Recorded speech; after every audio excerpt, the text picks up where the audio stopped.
এটা কি আমার অফিস নাকি ঘুমানোর জায়গা? আই হায়, আরেকজন দেখি কম্পিউটার বাদ দিয়ে ফোন টিপাইতেছে।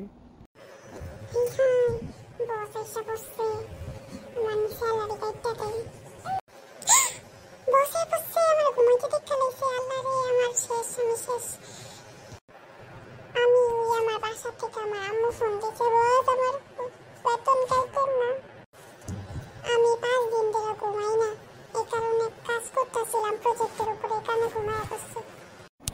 সবই ঠিক আছে, তোমরা দুজন এরকম জামা কাপড় পরে আসছো কেন? আপনি যে বেতন দেন ওটাতে সেন্ট গঞ্জি ছাড়া কিছু কেনা যায় না। আমার সব জামা কাপড় বেচা আমি বাসা ভাড়া দিচ্ছি এর আগের মাসে।